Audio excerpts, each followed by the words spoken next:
हे भगवान, आज तो कितना भयानक तूफान आया है। यदि इसी प्रकार बारिश होती रही तो मेरी तो सारी फसल नष्ट हो जाएगी। प्रकाश एक बहुत ही सच्चा और ईमानदार व्यक्ति था। वो अपने बूढ़े माता पिता के साथ इसी घर में रहता था। पूरी रात जोर जोर से बारिश और तूफान होता रहता है।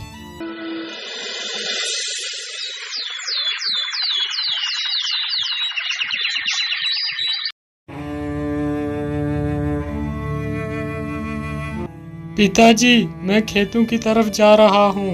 अभी जल्दी ही लौट कर वापस आ जाऊंगा। इतना बोलकर प्रकाश वहां से खेतों की ओर निकल जाता है।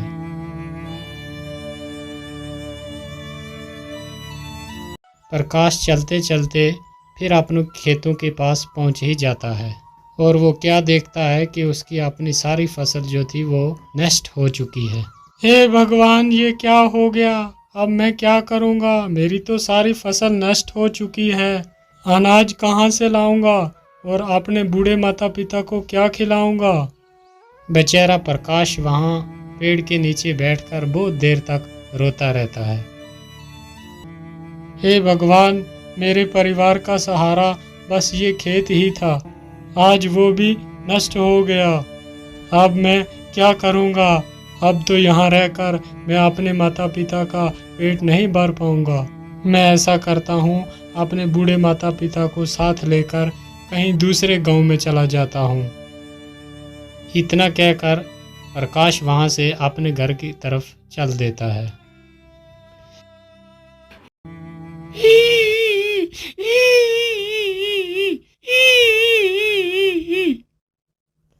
अरे, ये आवाज किसकी है? कौन रो रहा है इधर? मुझे तो लगता है कोई मुसीबत में फंसा हुआ है। एक बार जरा देखो तो सही, कौन है ये? फिर प्रकाश उसी ओर चलने लगता है जिस तरफ से वो आवाज आ रही थी और प्रकाश देखता है लोमड़ी अपने घायल बच्चों को देख देख कर रो रही है। जो बच्चे बिल्कुल अभी छोटे थे, चलने के लायक भी ना थे। अरे लोमड़ी, तुम क्यों रो रही हो? और तुम्हारे इन बच्चों को क्या हो गया है?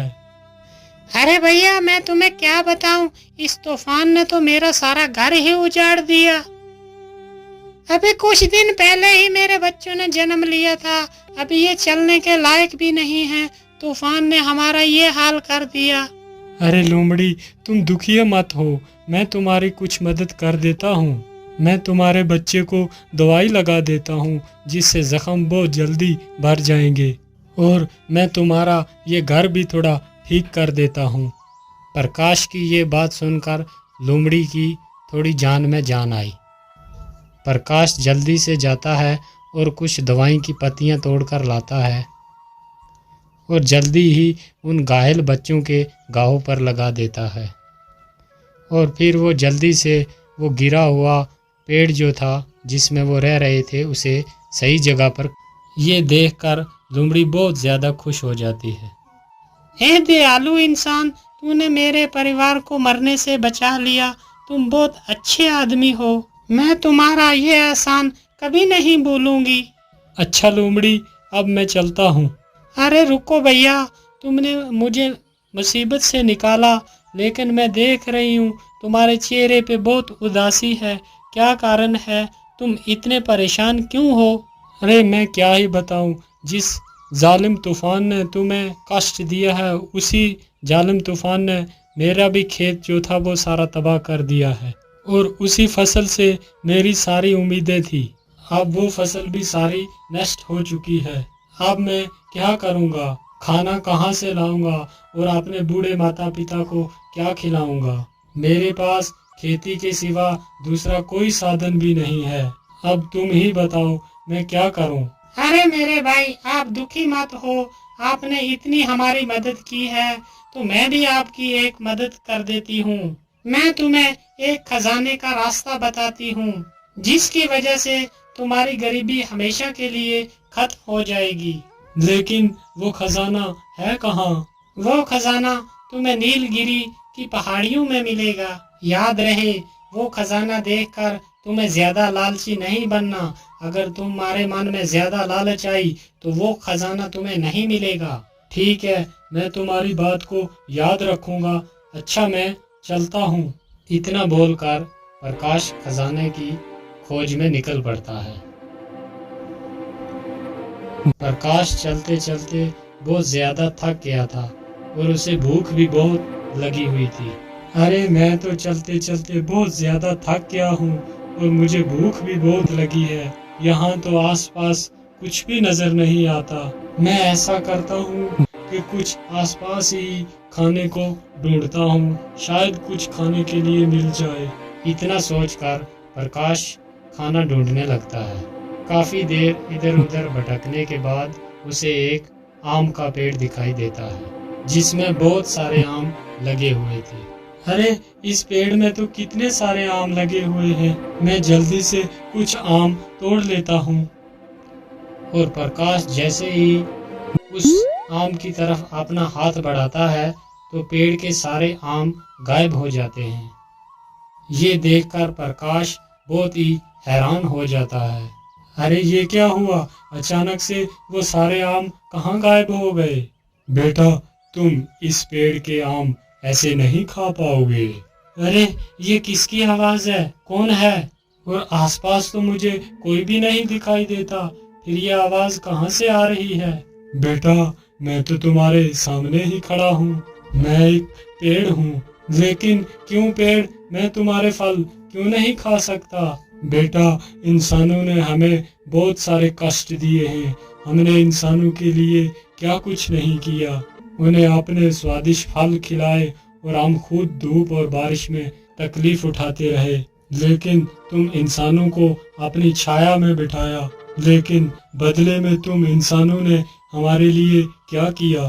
तुमने बारी बारी सारे पेड़ काट दिए हैं, जिसकी वजह से आज इतनी कड़कती धूप पड़ रही है। इसका कारण सिर्फ तुम ही हो। और इस गर्मी की वजह से हमें भी पर्याप्त पानी नहीं मिल रहा। इसकी वजह से हमारी तने भी सूख रहे हैं आहिस्ता आहिस्ता। अगर ऐसा ही चलता रहा तो जल्दी ही पृथ्वी का विनाश हो जाएगा।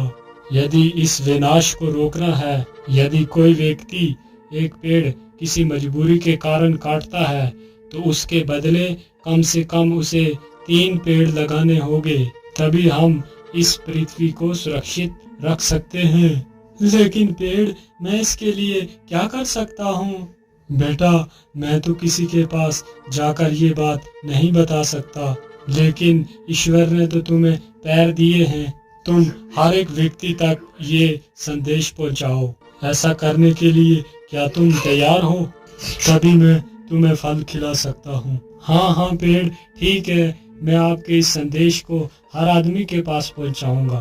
प्रकाश की ये बात सुनकर पेड़ बहुत खुश हो जाता है और जल्दी से अपने कुछ फल नीचे गिरा देता है और प्रकाश उन फलों को उठाकर तुरंत खाने लगता है। फलों को खाकर प्रकाश आगे जाने लगता है।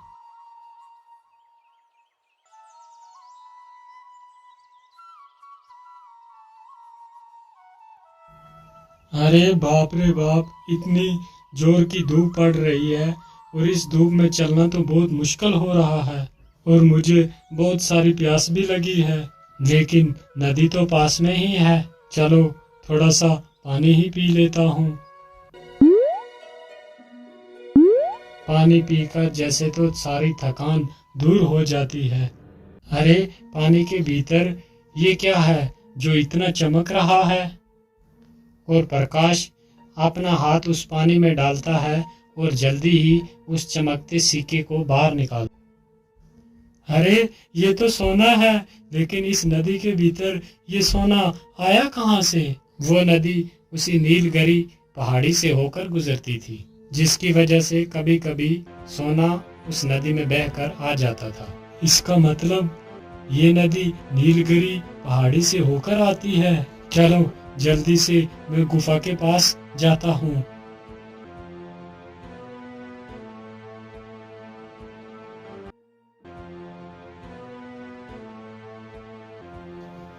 प्रकाश चलते चलते जल्दी ही नीलगिरी पहाड़ी के पास पहुंच जाता है। मैं इस गुफा के बीच तो आ गया, लेकिन खजाने का कुछ पता ही नहीं है कहाँ पर होगा। अरे ये क्या, एक पत्थर के नीचे से इतना सारा पानी कैसे आ रहा है? कहीं इस पत्थर के पीछे ही वो खजाना तो नहीं छुपा हुआ है। चलो इस पत्थर को ही हटा कर देखता हूँ। प्रकाश जैसे इस पत्थर को हाथ लगाता है, वो पत्थर अपने आप दूर खिसक जाता है। अरे ये क्या, ये पत्थर मेरे छूते ही इतना दूर कैसे हो गया? और देखता है गुफा की हर तरफ सोना ही सोना पड़ा हुआ है।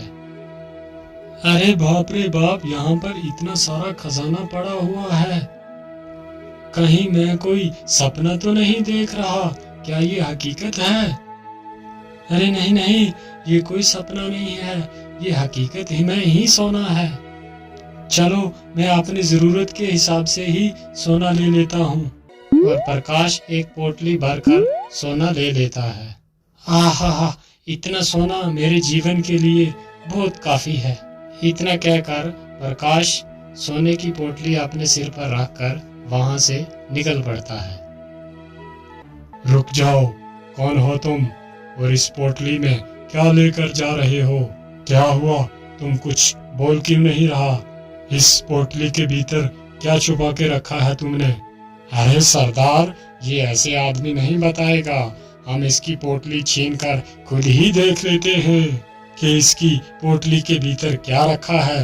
हाँ जोरावर सिंह, तुम जल्दी से इसकी पोटली छीन कर ले आओ। बेचारा प्रकाश डर जाता है और उस पोटली को उस डाकू को दे देता है। अरे वाह, इसमें तो बहुत सारा सोना है।